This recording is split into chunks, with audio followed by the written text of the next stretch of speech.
And we are on. Hopefully it says connection available, so I'm hoping that that is cool. Guys, welcome to Whiskey Wednesdays, episode number 3. And look, we're in a new location. It's like a proper talk show, guys. So yeah, I'll be talking about why I'm here in a minute. But whilst we're waiting for a few more people to jump on, just have a few guesses at where I am. Tell you about my day-to-day.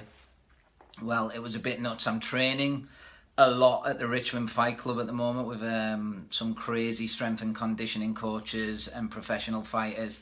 And I've been absolutely beasted today. So yeah, I hope that the internet connection won't... Hey James, I hope the internet connection won't let me down today. So I'll give you a little clue of where I am. I am in the United States of... Actually, I'm in Birmingham, guys. Yep. That's right. Did you see what I did there? I got your hopes up. Got your hopes up really, really high. And then, bosh, smashed you with a true stick. Hey, Steve, hope you're well. Can't wait for the news. Cheers, Zoe. So, yeah, guys, I'm in Birmingham at the moment just for a night or two. And I'll tell you why in a minute. So that's a not so great news, but it is great. This is a glamorous life of a jobbing actor, guys.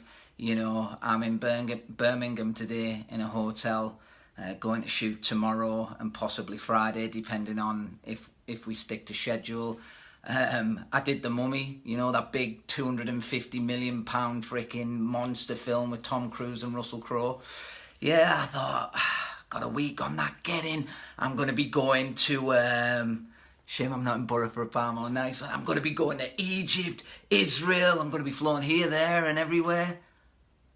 Where I filmed my week, guys. Not that I'm complaining because getting to work with Tom Cruise, it's amazing, but I'm just hitting you with some truth bombs about the reality of this game. I filmed in Watford.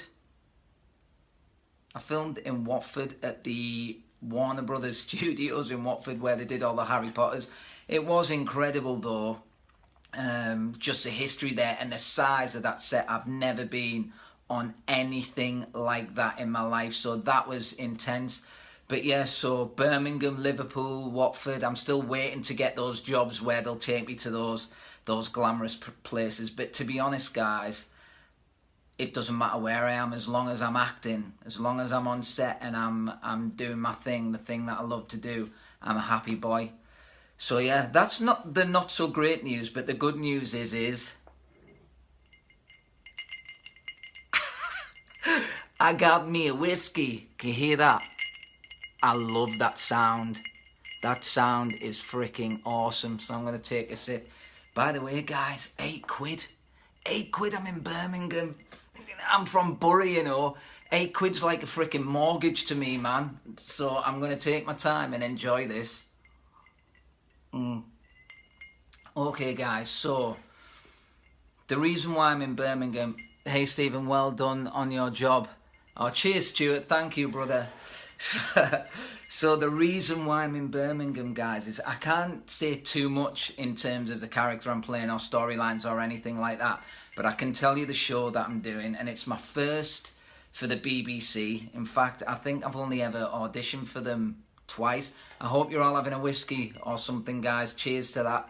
It's good to be able to cheers my news with teammates. I'm taking you on a journey of what it's like to be a jobbing actor, you know, someone who has had some good jobs but is out of work more than he is in work and has to do other things like training and coaching to earn an income whilst he pursues his goals and dreams. Cheers to the whiskey.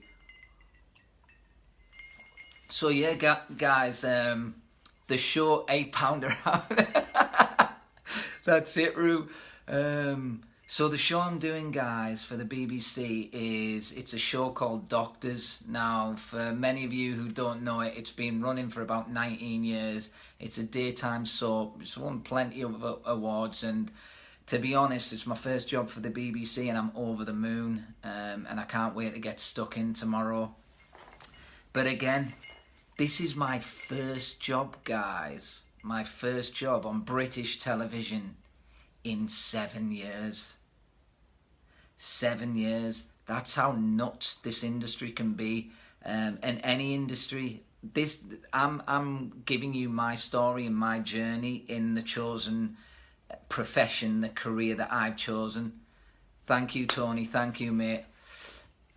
Cheers. I'll let you all know when the episode's gonna air, but I won't find out myself until probably till after tomorrow. But yeah, so like I said, first job at the BBC. I think it's only the second time I've ever had an audition for them. Now, bearing in mind, I've been a professional since 2005, so that's 13 years in the game. Thank you. Cheers, guys. That's 13 years in the game. 13 years of working on my craft, doing crazy jobs like handing out flyers, whatever I could do. 7 years. Well, I'll never give up, John. I'll never ever give up. You know, when you find some. Cheers, man. I thought you were in the new Rocky film. I wish. It's not about giving up. When you find something that you. Hey, Kelly. When you find something that you really, really love to do, guys, you will fight hammer and nail for it. You will not, it's not about giving up. If you love doing what you do, you'll persist. And it's not been 7 years out the game, guys. You know, I could do this job tomorrow and not work again, or not even audition again for a year. That's not going to happen. I'm just going to put that out to the universe now. That's not going to happen, is it? I think I've suffered enough, haven't I? Yeah, that's right. Just talking to the universe. You've got to do that from time to time, and the whiskey helps. So yeah, it's about those 7 years. Like I said in the description for this show today, about failure again. Failure is so important, guys. And you learn. Hello, Emma. You learn more, guys, from your failures than you ever will from your successes. Those 7 years. They were brutal, but they've made me so much stronger. And they haven't been 7 years of being non-active. I've been writing. I've been going to classes. Thanks, Carol. Cheers. Cheers, James. I've been working on my craft consistently. You know, they say to become a master at something, it's something like 100,000 hours of dedication and working on your craft. Whether that's a football player, tennis player, table tennis player, as I used to play when I was younger. Yep, you heard that right. And I wasn't half bad either.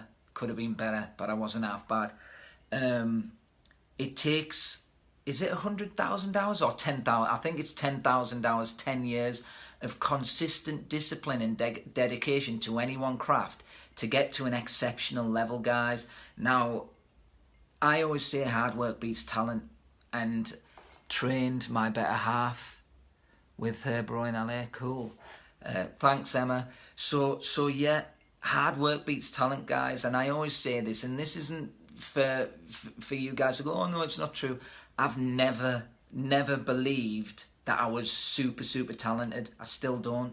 But what I've done over the years, over the 13 years of being a professional, is worked my ass off on my craft, day in, day out. Accent classes, just going, watching as much theatre, as much cinema as I can, reading as many books as I can, putting myself in really uncomfortable situations in terms of, you know, going to classes and courses that made me feel uncomfortable. But I know that by doing that, that makes me grow. And this is why I want to share with you the importance of being uncomfortable. You got to get comfortable with being uncomfortable. Otherwise, you will never grow. 5 years ago, if I tried to do this, what I'm doing right now, doing a talk show, live, of all things, pre-recorded is easy. Pre-recorded, you've got scripts and stuff like that.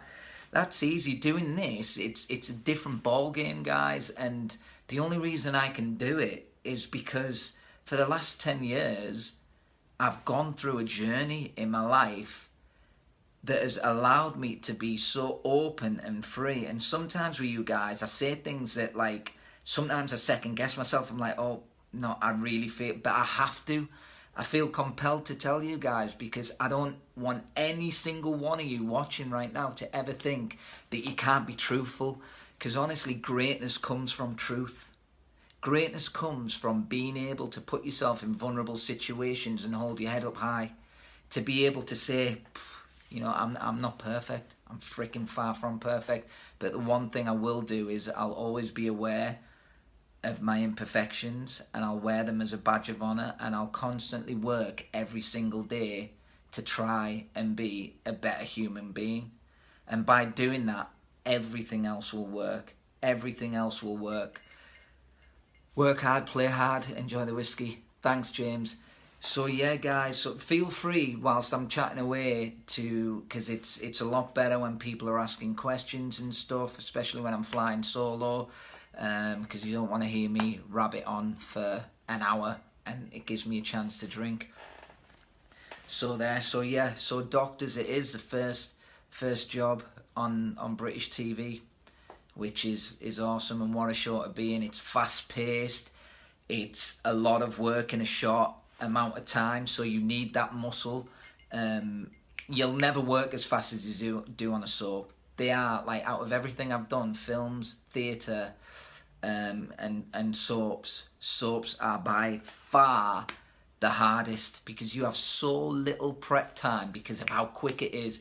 You have to really be on top of your game. You have to really be, like, sometimes you'll turn up and it's nobody's fault. Like, you'll turn up and the night before you'll get 10 or 11 scenes. Like, I've got to shoot 11 scenes tomorrow. Thanks, Laura. Cheers. I've got to shoot 11 scenes tomorrow. So yeah, I'm all prepped. I'm all learnt. I'm chilling out, enjoying a whiskey. Which again, 5 years ago, I'd have never done this. I'd have been too nervous. I'd have been in bed by now, paranoid and sweating, because I was so nervous and I wanted to get it right and be perfect. In art, there is no right, there is no perfect. There's just a flow. You get on set, whoever you're working with, any plans to expand Abe? Oh, cheers, Tony. No, that was a standalone piece, Abe. But I've been asked that so many times, because I did write the feature film, but being an unknown dude, like no track record as a writer or a producer, no one was going to give me the money. I don't watch Doctors, but I might start watching it now. It's only one episode that I'm gonna be in, Chriselle, but I'll let you know. I'll let everybody know on Facebook and Instagram when the episode is aired. Oh, thank you, Tony. Thanks for that. Abe is my baby. It's my best piece of work. It's the thing I'm most proud of. But going back to Abe, I did write the feature film for it, but again, like I said, being an unknown, nobody is going to give me $250,000 to make a film. That's low budget. One ep for now, bless you. And that's low budget for a feature film. But what I knew I could do to show my work, to show my strengths, is a short film. I knew I could raise the money for a short film, to get that message out there, and I think it works. You know, it's even harder making a short film, guys, because to fit in a full story with a beginning, middle, and end, a full story arc and character development in 15 minutes is, hey Kim, is rock hard. Would you do a documentary about your hometown? Rue, good question. Do you know what? There was talks about doing one about the Bongo, if you remember the Bongo Club, because I think it's about 100 years old. But I'd do anything to do with my hometown. I'll do it. I freaking love the place. It's where I was born. It's I love going back there to celebrate and I love helping people on their journeys. You know, motivating them, giving them inspiration by making them see how hard and how much I'm struggling to get to where I want to go, so people don't think, oh God, he's so lucky, because it's not, guys. The harder I work, the luckier I get. It's as simple as that. And like I said, that's why I'm telling you, 5 years ago I'd have been embarrassed to say that I haven't had a TV job in 7 years. 5 years ago I wouldn't be proud of getting one episode in a show, because I was used to being a leading man and doing leads in everything. But that's the beauty of being kicked in the teeth. If you've got the strength and humility to get back up off the floor, you learn so much about yourself. You become so much stronger. And I needed that kicking. I needed to taste that humble pie, guys, to be honest, to ground me, to make me realise why I became an actor in the first place, why I became an artist, and to work harder to tell the stories that I wanted to tell. And I've still gone off on a tangent. Abe, yeah, it was meant to be a feature film, couldn't get the money for it, so I made a short, and it stood up on its own, and there's still things going on with that. Eventually, guys, I will put it on the YouTube channel for everybody to watch, so you won't even have to pay to watch it then. Saying that, it's only $1.99, guys, on Amazon, iTunes, or Google Play. So $2.99 if you're in the States, and God knows what it costs if you're in Australia or somewhere like that. I love it when you're in Hollyoaks. Cheers. Where is Abe on to watch, Laura? Amazon, iTunes, and Google Play. Hey, Helen. So yeah, talking about humble pie, guys. Best thing that ever happened to me. Because like I said, I wouldn't have started writing. I wouldn't have been able to show so much gratitude as I have now. I wouldn't be able to help and talk as freely as I'm doing now. I was all in my head, my ego. You know, you coming to Ormsby to talk to all the players about being positive of working hard. If you want me to, Carol, if I didn't realise you were back at Ormsby coaching, but heck yeah, you know, I'll talk. Anyone who wants to listen to me rabbit on, I'm there. Even if this helps one person, I'm happy. Laura, totally agree. Things do happen for a reason. I was pushed. It was coming too easy to me. So I was pushed into a corner and forced to fight my way out of it. There was two ways I could have quit. Become a teacher, personal trainer, anything like that. Well, I am personal training right now. That's how I'm earning a living. But, and there's nothing wrong with those professions. They are amazing. Like, I love coaching people. However, it's not my dream. I don't go to bed on an evening and dream about that. I dream about writing brilliant stories. See you soon, Tony. Hey, Crystal. I dream about writing brilliant stories. I dream about being on set with Gary Oldman and Tom Hardy, you know, Daniel Day-Lewis, all these guys. I dream about creating and writing. Never known you to be full of yourself. You've always been sound. Yeah, Laura, it was I've never ever been full of myself, but this and confidence is key. You do need confidence, but what happened was I took the blessings that I'd had too much for granted. So I was just expecting things, you know. I was like, oh well, I go to an audition, I'm professional, I knock it out of the park, I'm gonna get the job. Doesn't work like that, and that's why I say you have to be creating, whether you're a businessman or anything like that. If you're an entrepreneur and you're in the business world, the worst thing you can do is what I did. But again, you learn more from your failures than you do from your successes, as long as you're willing to get back up. Some people just can't. It kills them too much. And I always use this example, Netflix and Blockbusters. I was Blockbuster. So I got this, yeah, man, this is it. I've worked so hard, I've been training for 10 years to get into this game. I'm finally in the game, and everything that I believed and I saw in my mind, if I put my mind to it, I'm doing. Awesome. It's never going to end now. It's never going to end. I've made it. Those are the deadly words right there. I've made it. There's no such thing. You know, when and if I am fortunate enough in my career to be stood on a stage accepting more awards, you know, I got my first one for Abe. Thank you again. Most amazing feeling ever. You'll never hear those words come out my mouth. There is no such thing as making it. Because as soon as you think that, you drop the ball, the momentum drops, and it all disappears. You have to keep being willing to be curious, evolve or die. Evolve or die.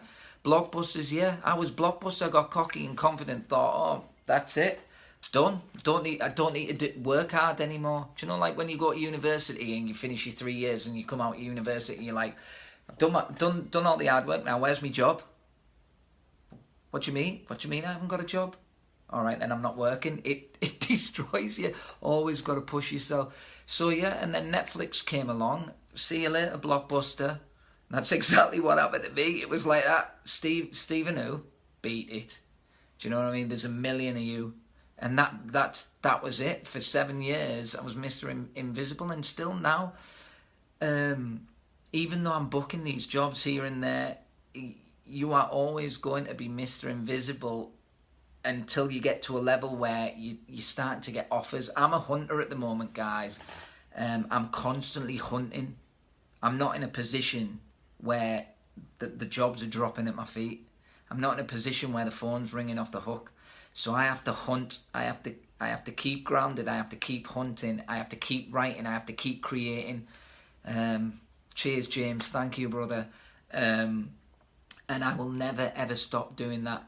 Even if you see me in a big TV show, leading a big American show, do you know what I'll be doing when I'm not on set? I'll be writing. Do you know what I'll be doing when I'm not writing? I'll be training. Do you know what I'm doing when I'm not training? I'll be sleeping. And every now and again I'll go and have a party to celebrate, and this is it, the balance, the key of life. Balance, health, wealth, love and happiness, guys. It's all connected. All four of those things have to come together. But it all starts with your health. You know, have a wonderful time tomorrow. Cheers, brother. Thank you. So you gotta stay grounded. Like, and it doesn't matter where I end up. Like, that's why I love people like The Rock, you know, Will Smith and people like that, because they've had it and they freaking lost it. They had it and then they lost it, and then they never lost it again, because they're like, oh, I know what happens when I take my foot off the pedal. It all disappears. It all disappears. You know, so you can never, ever let your foot off the... You can have breaks, you know, have rests. I'm going to go on holiday for my 40th birthday. Yeah, you heard that right. This year, on the 1st of August, I turn...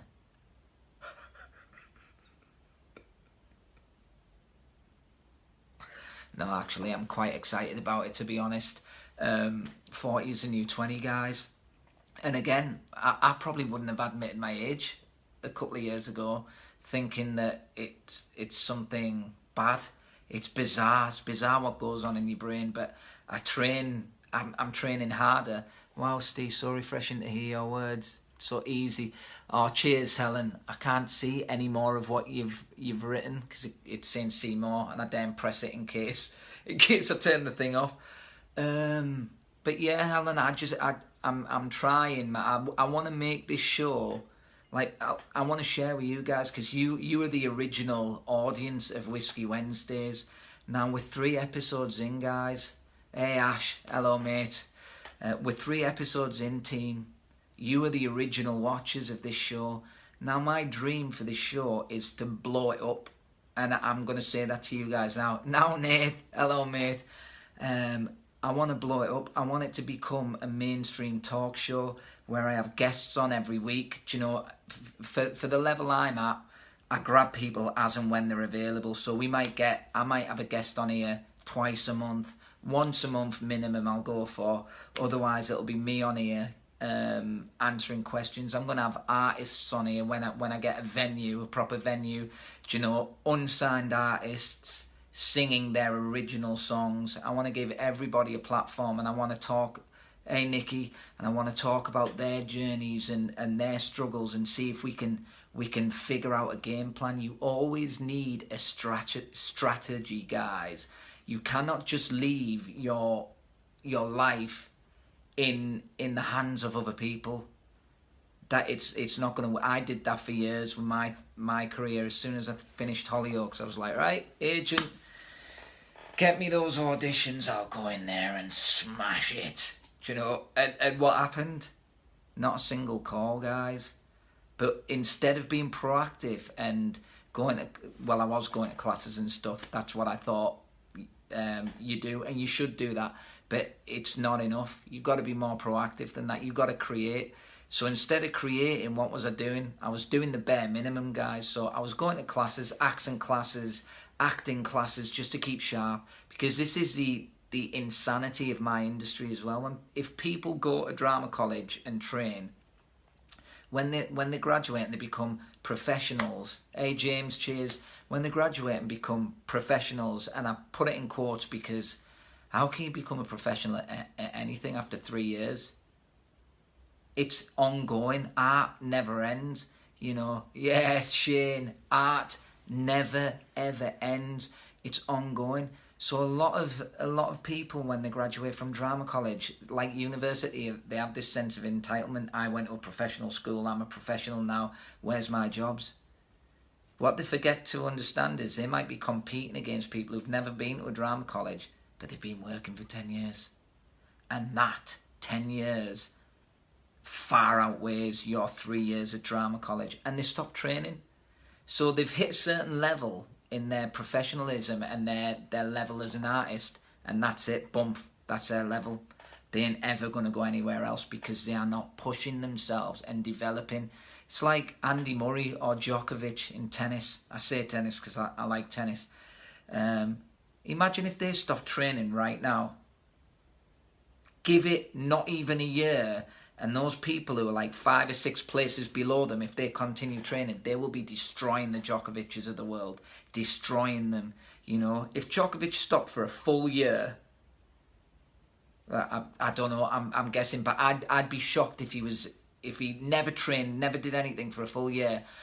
All right, Ollie, I'd be shocked if he was, when he came back to play, if he was in the top 10 in the world. That's how important continual training is, and you don't have to be in an establishment. Matt, cheers, mate. Thank you, mate. I will do. You got to keep training. Whether you're an entrepreneur, if you've got 2 or 3 businesses, you should still be going to seminars. You should still be reading books. You do not need to go to university to be an entrepreneur, but you do need to be educated. You do need to be constantly educating yourself every single day. You do need to be have a game plan, a morning routine. If anyone wants me to talk about morning routines and stuff in an episode, let me know. Like, your daily routine is so important. Your day job, whatever it is so important, you know, in terms of giving you flexibility. Even if you have an hour a day or even a week to work on your dream, that's an hour well spent. You know, it'll make all those 40 hours at work, working your day job, all the more worthwhile, guys. Like, I'm giddy. I'm like a little kid in a candy shop now because I get to do what I love tomorrow for the first time in a very long time. For the first time since Abe, which was like, 2 years ago. But in that interim, I've written 3 shows. In that 2 years, I've been to like 5 or 6 top world-class master classes. You know, training with the best acting coaches, with some of the top actors in American TV and film at this moment in time, because this is the difference. They always dip into classes to keep sharp. You know, it's different as an actor compared to a sportsman, where you have to work on your craft, but it doesn't have to be a continual thing every day. Because acting, you're a, how can I say this? A professor in terms of human behaviour. Thanks, Sam. Thank you. You're a professor. You know what I mean. You're becoming an expert on human behaviour, emotions, and analysis of things like that. So you need to be aware and acute of what is going on. So with acting, as opposed to training all the time, because I feel, for me personally, if I was in class 24/7, it becomes too technical. Then you're working too much on technique, and it's a flow. It's got to be organic and natural. So it's nice to jump in from time to time, but you need to step back and just relax and allow it to happen. Allow all that work that you've done to come out and flow naturally. Hey Ash, I'm shooting Doctors, mate. It's the TV show, BBC TV show. Just 1 episode. So I'm in Birmingham right now, getting picked up in the morning to go shoot. But I was saying earlier, it's my first job on British television in 7 years, and it's my first one at the BBC. And if you watch this later on YouTube or the rerun, I spoke about all of that and the crazy journey and the stuff you have to go through to get to where you're going. And look at this chair, guys. Ah, Bond, I've been expecting you. What the? This is strong stuff. Maybe it was worth that £8. Sorry, mate, I can't. It's all right. Ash, cheers. And cheers, Kelly. So, yeah, guys, what time is it now? It's 9:30. So, if you've got any questions about anything, just start throwing them on here. And don't be shy. Don't remember what I said about being uncomfortable. Look at where I am. Look at everything that I've just shared. That's Ted. That went too quick. Well, cellmate, being natural, drawing from your own experience, your own emotions. Chris, yes, matey.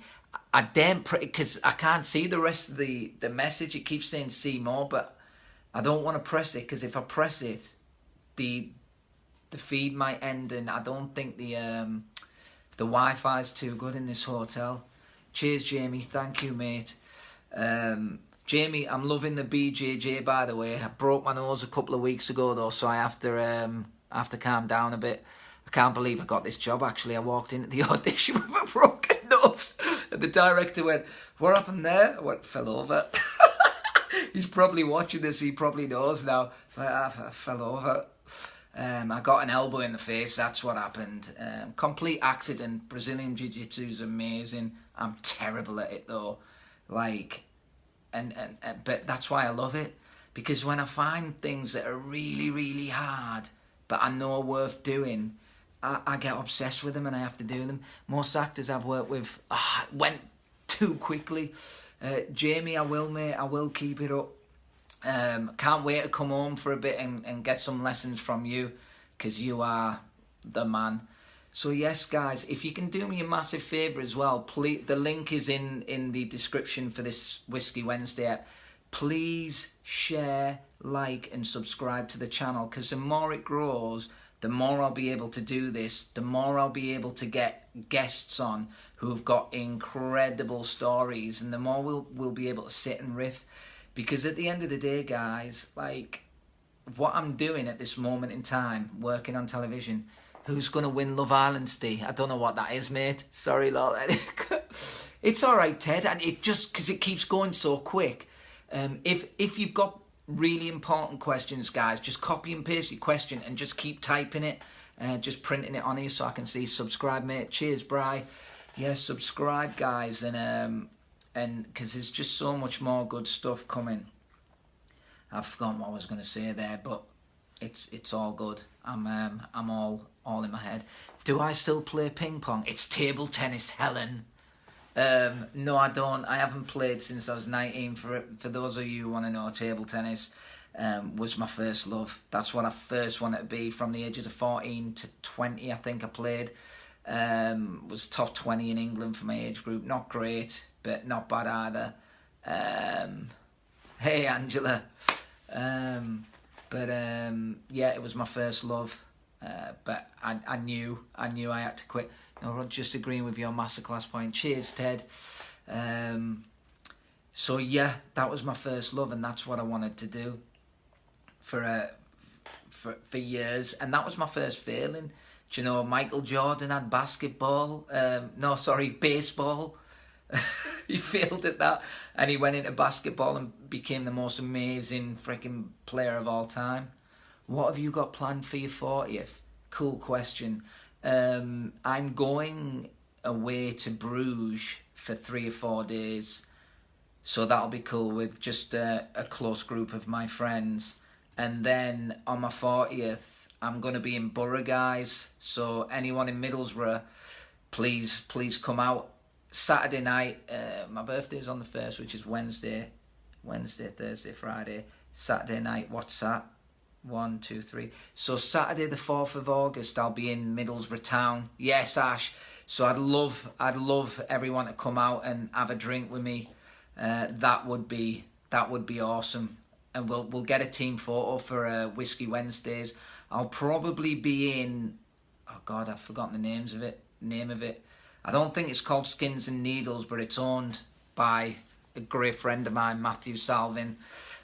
And I'll be in there in one of his plays. How do I cope with nerves and anxieties as an actor? Does that answer your question? Give me a... Oh, Jamie, that'd be awesome. I'd love that. No, seriously, Chris, how do I cope with anxiety and nerves? Mate, it's that age-old fear, the actor's adage, the nightmare that you have, like the night before that you're on stage and you're naked and you thought you were doing Hamlet and you're actually doing Othello and you don't know your words or anything like that. That kind of, with practice, mate, and age and experience, it dissipates. But for me, personally, I have a few techniques. One is to be absolutely unbelievably well prepared. That's number one.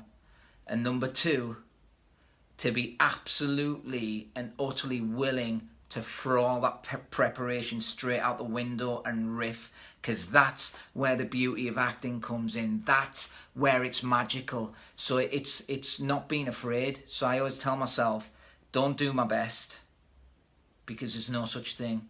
Have fun with whoever you're working with.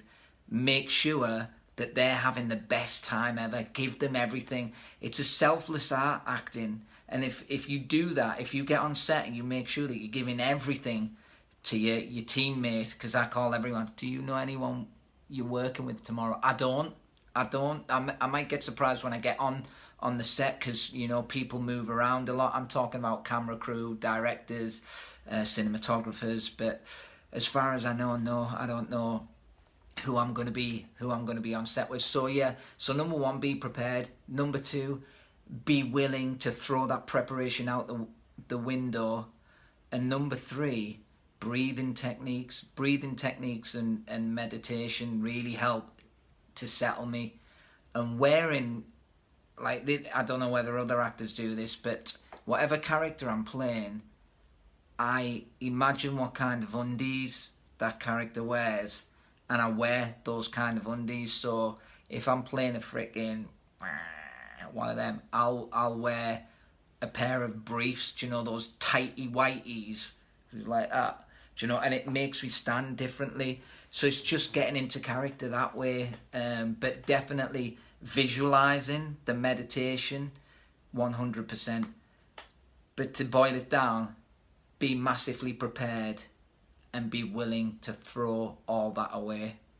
Do not be afraid of failing. You will not fail. There's either good takes or bad takes. You'll get more good than bad if you're willing to do that. But it all comes from experience. The more you do, the more you grow. The more you grow, the more you win. So what I mean by that is, if you're not in a position where you're getting auditions and you're not in a position where you're constantly working, there's no excuse. See this? Well, I'm on it right now. You can make a film on your phone. Outstanding advice. Cheers, Chris, and thank you, mate. Yes, cool. I remember you on Doctors, dude. It was good stuff. I caught it as well, actually, Chris. So that was great, and I hope Sunday Muddy Sunday's going well. But yeah, there's no excuses. You should be creating. You should be writing. So you'll be sharp as heck for when your time comes. When your time comes to step on that stage, step into the Coliseum, because I'm a massive sports fan, guys, and a massive, like, I don't know, I like legends and heroes and stuff like that. One of my actors asked me when I said, yeah, he had so many. I can't see the rest of the message. Start from so many and write the rest of the message. Let me see if I can press it, actually. I hope it doesn't go off. Oh, so many in-depth notes.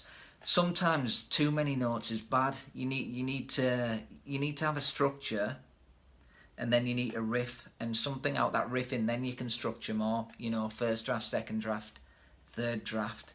You know, it goes on and on and on. But you don't want to overthinking, man. Stifles creativity. It really, really does. If you overanalyze and overthink, you're no longer an artist. You're no longer a creative. You're a critic, and there is a fine line. So you gotta be careful of where you go. But then he threw them out the window. Good. So that's it. That's sometimes what you need to do. You know, you write, and you do all your prep, but then you've got to be willing to throw it out the window and just go and be. You know, you're acting. You're not even acting. You're having a conversation. It was a decent balance, lol. Cool, man. Cool.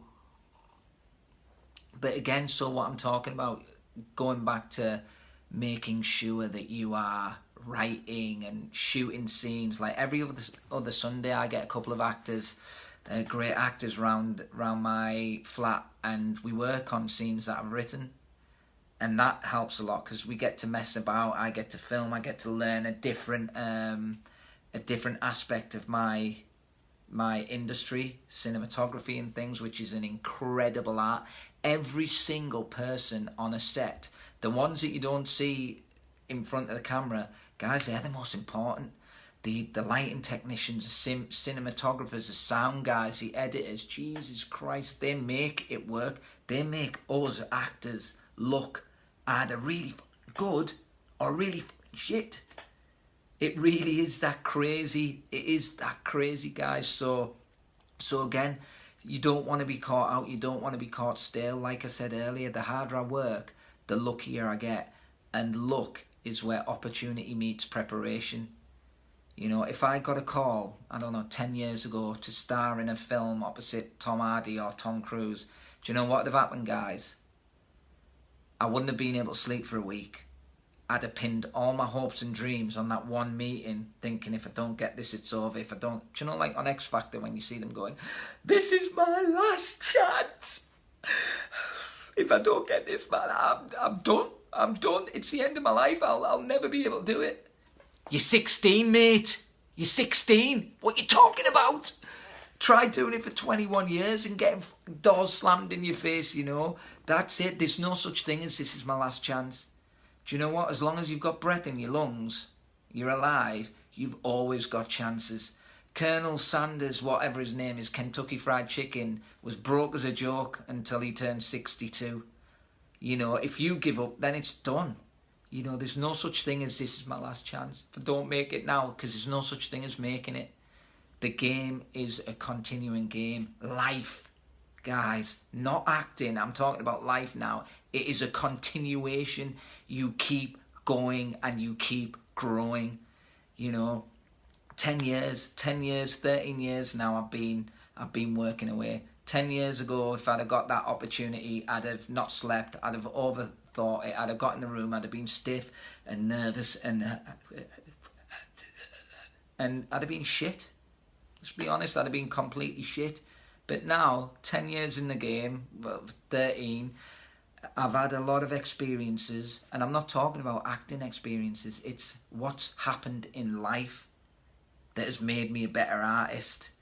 You know, by failing, looking at those failures, and then realising, oh, these aren't failures, man. These are growing pains. Because the only true way you can fail is if you completely not quit, right? Is if you completely give up. Then that's a failure. But, you know, if you never ever quit, those failures, they're not failures. They're just stepping stones. They're growth stones. Thanks, Peter. That's what I call them. Thomas Edison, guys, the guy who gave us the lights. 1,000 failed experiments. But were they failures? No, because he eventually got to his goal. He gave his lights, he gave his electricity. So they weren't failures, guys. They were growth stones. I've just made that up. As in, they're saying growth stones, but I'm keeping it. Hashtag call key of life. So growth stones, guys. But you have to be willing to go there. You have to be willing to fail in order to succeed. You have to be willing to break yourself in order to grow. You know, it's like when you're building muscles and stuff like that. How do your muscles grow? Love you. Oh, thanks, Michelle. How do your muscles grow, guys? by pushing your body that far that you create micro tears, you've actually broken, you've ripped the muscles. And then when they heal, they don't contract back to the same size they were. They've grown a little. And that's the same in life, man. If you want to grow in life, you've got to be willing to put yourself in uncomfortable situations and break yourself. And I said it on Ep 1, and I'm going to keep saying it because repetition, guys, is the key to success. Does acting help you with mental health issues? Has it made you a better person? 100%. 100%. I wouldn't say it helps so much with mental health issues, but it has made me a better person simply because of the amount I've been kicked in my teeth. And I don't say that in a negative way. I don't like negativity. Negativity breeds more negativity. The man who says he's a winner is right. The man who says he's a loser is also right. It's made me a better person because, again, through my experiences, instead of shying away and putting on this bravado, it's given me the humility to be able to do shows like this and have fun with you guys and hopefully create this into a massive show. And guys, I'll make this promise right now. Whoever's watching this and watches it right the way through to the end, if you inbox me your email addresses, when this show gets picked up and it becomes a studio show, every single one of you who sends me an email, sends me your email address, will be in the very first audience. How cool would that be? How cool would that be? And I'm telling you now, when that day comes, I'll need you all there because I'll be effing shitting myself because it'll be a new thing. Cheers, Nath, mate. Off the bed, up early. Good man. I'll see you soon. Hopefully around on the 4th of August for my birthday. The big 4-0. Whiskies are us. How cool would that be? So if that's something that you're interested in, and again, dreams, you know, you may wake up in, this may never happen, but then in 3 years' time, you may be sat there in a studio audience watching the show live, and then afterwards we all go out and have a massive party. That's what dreams are about, guys. That's what dreams are about. There's no such thing as impossible. It can start from me on an iPhone in a freaking hotel room about to shoot one episode of a long-running show to having millions of viewers on a big... Why can't it be a Graham Norton? Why not? Why not? If you'd have said to me 10 years ago, you're going to be a lead on one of the biggest TV shows in England, I'd have gone, please, God, please be right. Because 10 years ago, that was an impossibility to me. I always believed that it could happen, but there was always that like, that's so hard. It's such an impossible task. But staying in the game, eventually I got there. So now it's a reality. That impossible dream, because I stayed in the game, even though there was a part of my brain that didn't quite believe it was possible for me, it happened. And then all of a sudden, that impossible dream, because I just kept going, even when I doubted myself, I just kept going because I love doing what I'm doing. Cheers, Sam. Even when I doubted myself, I took a breath and I just kept going day by day. So now, being on TV shows like doing what I'm doing tomorrow, it's a reality now. I still love it and I still don't take it for granted. It's still an absolute blessing, but it's in my comfort zone, you know, doing shows like this. Whereas 10 years ago, guys, it was like, and go back even further, go back to 2002 when I first got into drama college and I went to watch my very first West End show and I was sat there in the audience like that. And I'd never felt more useless and worthless in my life. And do you know why? Because I was watching people on that stage thinking, no chance. You make me smile. Cheers, Michelle. You make me smile too. The whiskey helps also. Yeah, I thought, no chance. I'm nowhere near as good as that. I'm never going to be able to do that. And I was devastated. Put me, final question. Mate, keep asking them. They're good questions. I've got 10 minutes. No, it went, Chris. Write that again. Hope it goes well tomorrow. Cheers, Jonathan. Such a genuine down-to-earth act. Thank you, Michelle. What are you hoping your next 5-year plan will be? Freaking great question. You should always have these kind of plans. Well, in 5 years' time, what I'd love is for Whiskey Wednesdays to be a huge show. I'd love that. That'd be an absolute, another impossible thing that's become real through consistency and continually getting out there. Shit, I've just realised my birthday is on Wednesday the 1st of August. And it's Whiskey Wednesday. I'm still going to have to do a Whiskey Wednesday on my 40th. I've said I'm going to do it, so please join me for my 40th Whiskey Wednesday. I don't know where I'm going to be yet, but it's going to be on. 5-year plan. So for this to be a big show, big talk show like Graham Norton, to get picked up and it to be on mainstream TV on Netflix. Acting wise, I'd love for one of my shows that I've written to get picked up by a network, to get picked up by HBO, Netflix, Amazon, Channel 4, any of them. And I'll continually write. It might not happen in 5 years, but I will never stop. Because like I said, going back to my 2002, watching my first West End show, feeling like utter dog crap, feeling like talentless and useless and worthless, feeling like I didn't deserve to be in that drama college. Do Tipsy Tuesday instead that week. That might be a good idea, but we'll see. We'll see, because I did say Wednesdays, so I've got to stick to it. So yeah, felt like utter dog crap, guys, talentless, worthless, but there was something deep in me that just kept me going. Like, I honestly, that 3 years at drama college, there wasn't a day that went by where I felt like I didn't belong there. Felt like I wasn't good enough. I wasn't worthy to be amongst all these incredibly talented humans who've been doing it for years and years. Every single day was a battle, guys, there. And I use other ways to keep my confidence up, and that was for me fitness and my ability to act were outweighed the singing and the dancing aspects of the game, which I wasn't very good at and still aren't very good at. Man, if I ever had to do that Strictly Come Dancing thing, I'd be petrified, because I wouldn't be very good, but that'd be funny.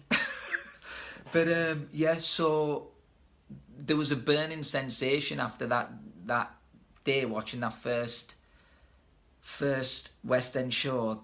The rest of that week I was incredibly depressed. I was going to classes and I was working. That's called imposter syndrome, Steve. Very common thing. Yeah, mate. Thanks for letting me know what that's called.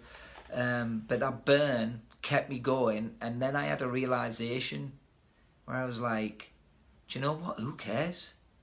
So what if I never make it to that West End stage? I'll die trying, and I'm here now, so I'm going to give it everything I've got. You be great on Strictly. Cheers, Laura.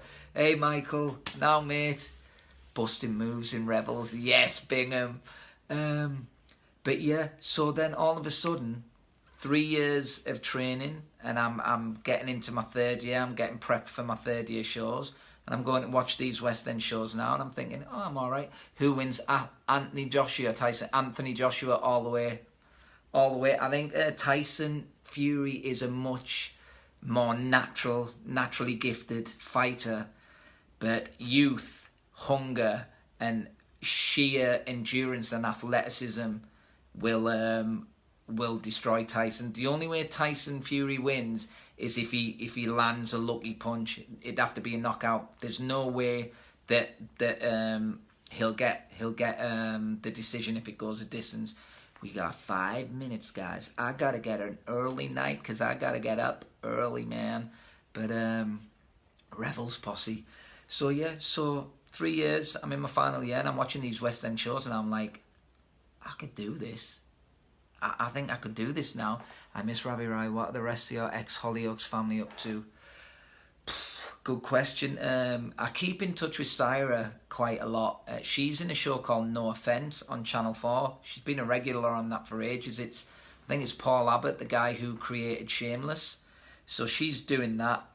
Lena, I think Lena is writing theatre. She's doing a lot of plays.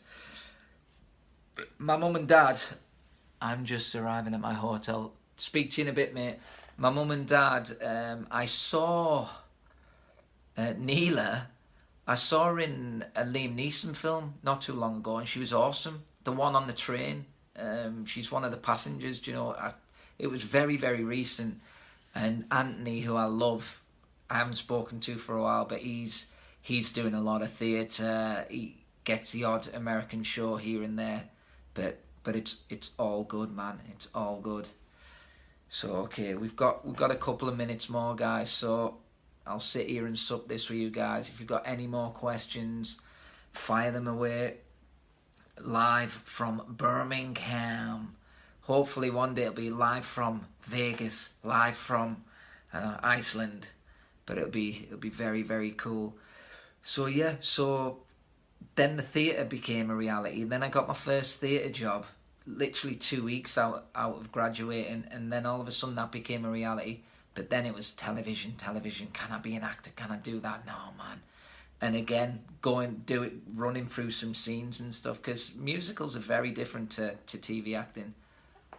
How's Ashroy? Junaid's married with a beautiful little daughter now. Happy birthday. Happy birthday, Jenna. Have a great day. So yeah, that's what I think. That I know that's what Junaid's doing. Not too sure whether he's acting or not anymore, but like us all, it's a tough old industry. You got to keep in the game. So yeah, so I get the TV stuff, and now the TV stuff is a reality. It's something that I can do. Never thought, do you know, this is what, it's ordinary people. Where in the world would you love to make your next film? Oh, what a great question.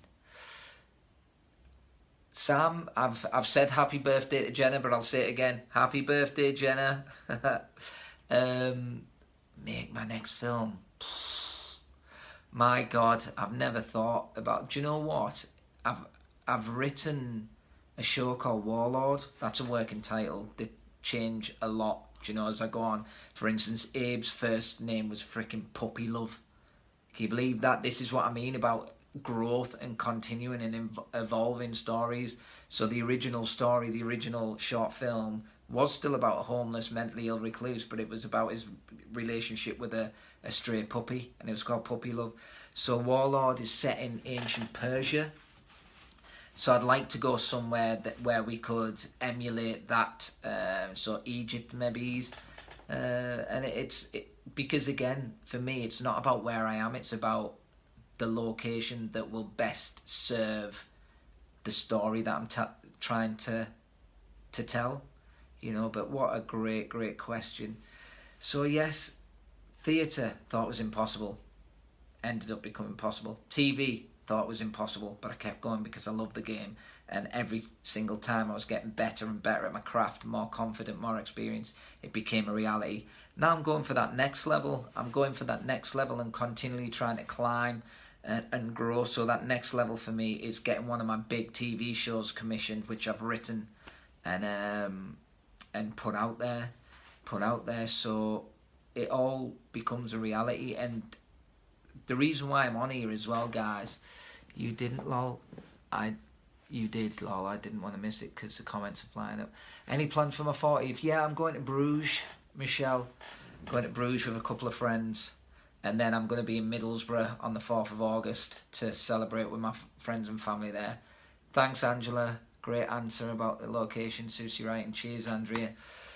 So yeah, ordinary, normal Jack the lad, working class lad from Middlesbrough. Still coaching, still like hustling day to day to earn the pennies, to pay the bills, to keep the wolves from the door. But ordinary people, guys, we can do and are doing extraordinary things. The Mark Zuckerbergs of the world, the Steve Jobs, the Bill Gates, the normal human beings, dudes. The normal guys. You know. But what they have is an extraordinary discipline that allows them to go from being ordinary humans into creating extraordinary things. And that is what I want. I am Man in Edinburgh. Mate, kill it.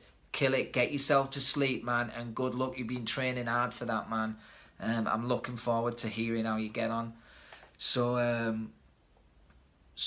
go for it, guys. Like I said in Ep 1, please do something that scares you this week. And I don't mean run out in front of a car or anything like that.